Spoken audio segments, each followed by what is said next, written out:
So you just watched the introductory video to bracketing, and I just finished making the video for the XE2 in regards to bracketing. The XT1's a little different in my opinion, and I'm going to go ahead and help you set it up so you can go and adjust your bracketing parameters anytime you want. Make it very simple for yourself.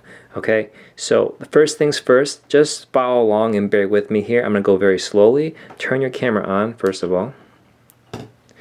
Okay, so before we can adjust the bracketing mode, I need you to program a button on your camera, and I'm going to program a function button. It's a button that on your camera that you can assign to do many different things. So just follow along and press the back display button for about 3 seconds. Maybe 2 seconds. Okay, so here you have a map of the camera. I went over this in the previous video. It's called a function button video that I think I made. You'll see FN1. This is the first function button, and it's located on this map here on the front of the camera. I'm covering everything else up to not confuse you. Function 1 is the front of the camera. If you look at your camera, there's a button right there. That's the button they're referring to right there. That's function 1, and you'll see that you can assign it to whatever function you want. Without looking at what I have here, just press the right arrow after highlighting the first function 1. Okay, so I need you to go ahead and press menu OK on the very first one. You see it says DRV. That's referring to the drive menu. Okay, so just press menu OK on the very first one. Okay, so look here. This is saying function 1 is now assigned to go into the drive menu, and that is enabled by pressing the very front button, function 1 button. Okay, now that you know that, press the half shutter button. So what we just ended up doing was adjusting one of the function buttons on this camera so that we can go into the drive menu and adjust things. Okay, so this is the drive menu right here. Okay, I went over this in the previous video, but I'll do it again. The first one is bracketing. Since we're talking about bracketing only, I'm going to stick to just talking about bracketing. Makes sense, right? So just like that, from clicking over from the S, the single shooting mode, going over to bracket, we're now in a completely different state of mind when it comes to this camera. When you take a picture now, it won't be doing the regular shooting. It will be taking pictures in bracketing mode. Okay, so how do we adjust this bracket mode? We go ahead and press the secret function button out in front instead of hunting through the menu, which we will do anyway. So go ahead and press that button in front right now. Okay, so because we're in the bracketing mode, it will open up a whole new menu referring to that. Okay, so we have here bracketing an AE, which refers to out exposure, plus 1, minus 1, plus minus 2/3, plus minus 1/3, and the ISO bracket, same thing. These are not the same, but very similar effects, but a little different, I would say. ISO can affect graininess as well as dynamic range, and this one is just brighter or darker in terms of exposure, but ISO also affects exposure as well. Here is a film simulation bracket, very different from these two because this is more, if you want to do it in layman's terms, makes it how bright and how dark you want it, and also the film simulation bracket is different because it's more, how do you say, different film simulations that we have available in this camera, such as black and white, sepia, and different filters. You can have 3 different ones that come out at the same time. How cool is that? So instead of looking at, oh, I want one brighter, one darker, you can also say, I don't know which filter I want. Why not take pictures in all 3 and just get it done from there and just decide from that point on. Here's a dynamic range bracket. The XE2 also had this. Okay, you can adjust that as well.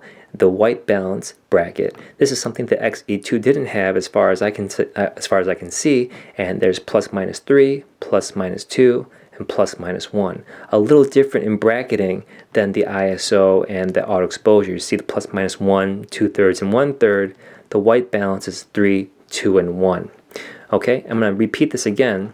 It really depends on where your settings are to begin with. So for example, here is the auto exposure knob. It's set to 0 right now. If I go up to the auto exposure bracket up here, if I choose plus minus 1 and I start from 0, what is plus and minus 1 bracket going to produce? 3 pictures.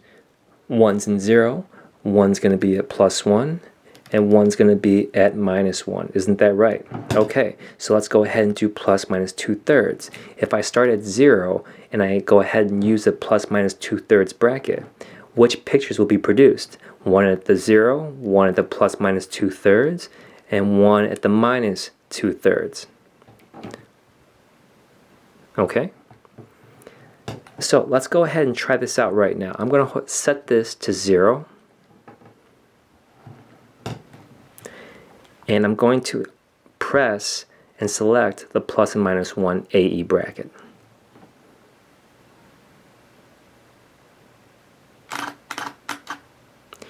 Now notice it just took 3 pictures at once. It didn't take one and adjusted the bracketing after that. It actually took 3 pictures in succession very quickly. And we can go ahead and take a look at them right now by pressing the play button up here on the left side.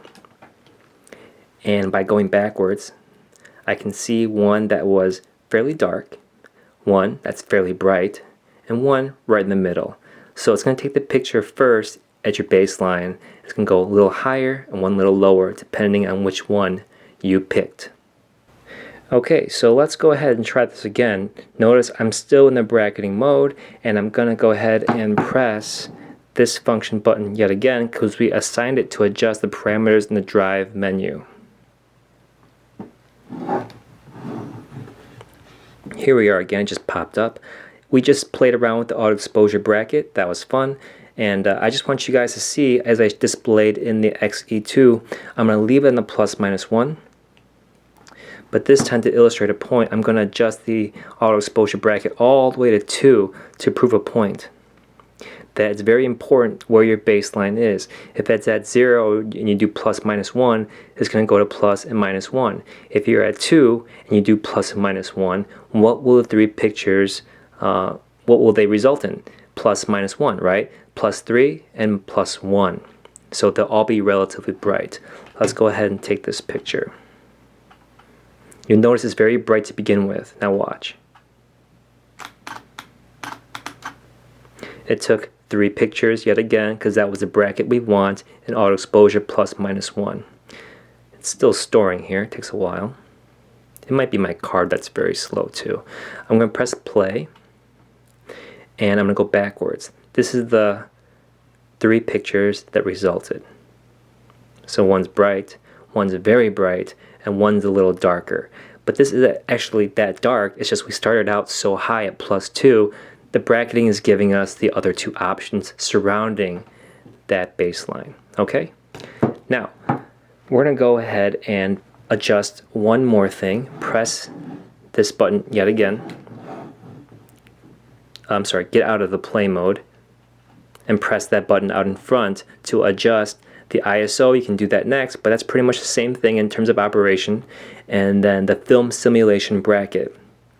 You notice that I can't pick which film simulations I want, and that's because you adjust it in the menu. Let's go ahead and do that right now. Half press your shutter button to get out of that. Now we're in live view here. I'm going to go ahead and press menu. After pressing menu, you'll see that we can do bracket advanced setting. Okay? It's the drive. It's the very first one. Press the right arrow. So here we can do bracket select. From here we can pick which bracket we want, or we can go ahead and just go down further. AE bracket plus minus 1, the ISO bracket plus minus 2/3 if that tickles your fancy, the film simulation bracket. Oh wait, that's exactly what we wanted, right? We want to specify which film simulation in the bracket we want to be using. So you'll see it has film 1, film 2, film 3, just like the intervals that we were playing around with earlier in terms of the auto exposure. Let's go ahead and pick 3 types of film that we can try. One is Velvia, that one is sepia, and the other one's black and white, monochrome, right? Let's change this one. How about this one? Okay, so now one's black and white with a red filter, one's sepia, one's Velvia, okay? Very punchy color.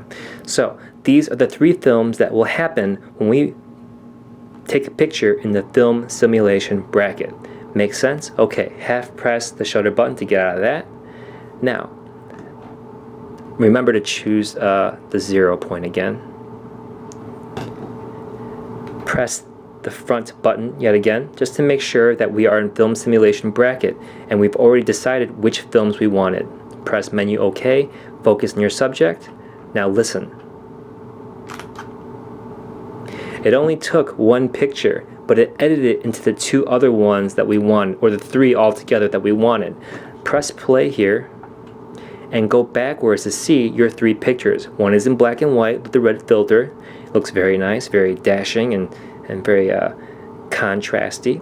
The other one is sepia, also very nice. And the other one is velvet, a very punchy, saturated red color in this case. Okay, so 3 very different ones in this bracket, and it's very interesting to see which one would appeal to me more. So I can take 3 pictures with 3 different film simulation brackets, or I can go ahead and use a bracketing function, not with the auto exposure, but just different film simulations. I can just kind of see, oh, you know what, I kind of like this one over this one. I think I'll take the rest of the shots in this type of filter. Maybe this will tell me I want to stick to the black and whites more than I want to do with this one. So I don't know which black and white. Maybe you can do a film simulation with just the different black and whites. So that's an idea. So it depends on how you want to use bracketing for yourself, but I definitely think it's a great tool, and as you can see, it's a little different than the XT2, but they have their similarities as well. Alright guys, in the next few videos we'll be talking about other aspects about film simulation, I'm sorry, not film simulation, but bracketing, and how it's useful for things like HDR. Okay, talk to you soon. Bye-bye.